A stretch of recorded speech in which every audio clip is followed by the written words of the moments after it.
Halo, di video ini saya akan menunjukkan kepada Anda cara mengedit konfigurasi boot di BIOS pada Dell 63.5 Detachable.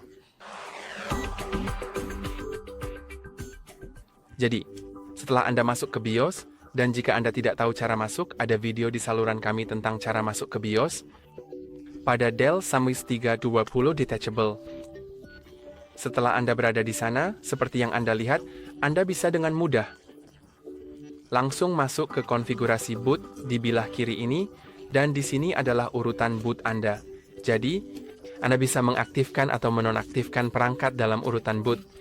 Seperti yang Anda lihat di sini, saya bisa menonaktifkan. Misalnya, Windows Boot Manager. Jadi, ketika itu dinonaktifkan, maka saya akan boot ke UEFI. Anda bisa mengubah urutan dari urutan boot.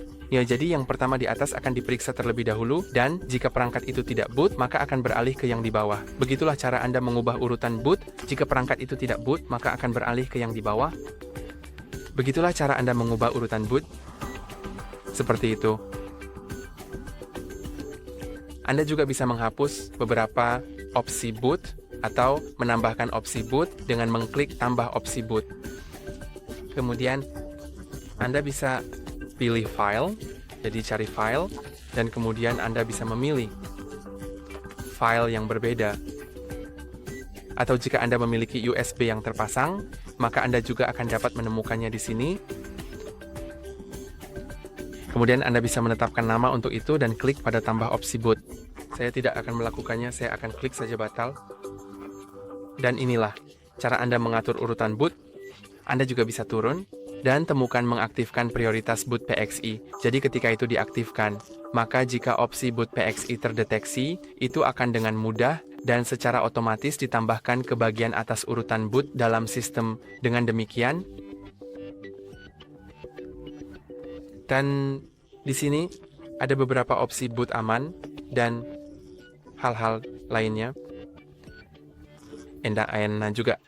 Saya akan menunjukkan kepada Anda cara untuk memilih perangkat boot sekali saja.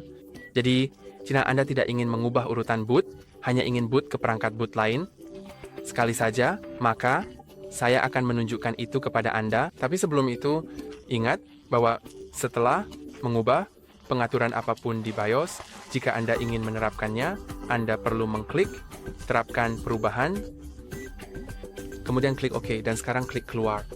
Saya pun akan keluar dari itu. Kemudian saya akan masuk ke menu boot sekali lagi.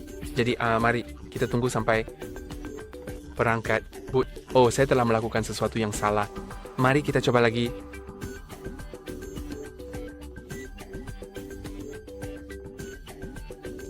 Oke, itu kesalahan saya bahwa layar muncul karena Anda seharusnya tidak menekan tombol volume naik sebelum logo Dell muncul. Karena jika Anda melakukannya, maka itu akan jalankan tes layar ini. Dan kita tidak ingin itu. Tapi, seperti yang Anda lihat, saya baru saja masuk ke pengaturan boot sekali, yang juga ditunjukkan dalam video tentang cara masuk ke BIOS di saluran kami. Dan di sini, sebelum mengklik pengaturan BIOS, Anda bisa menemukan perangkat boot, dan untuk hanya mengubah perangkat boot sekali saja, Anda bisa langsung mengklik perangkat boot yang ingin Anda pilih. Misalnya, saya akan memilih Windows Boot Manager, dan itu akan membawa saya ke Windows. Itu saja untuk hari ini. Jangan lupa untuk suka dan berlangganan. Sampai jumpa lagi.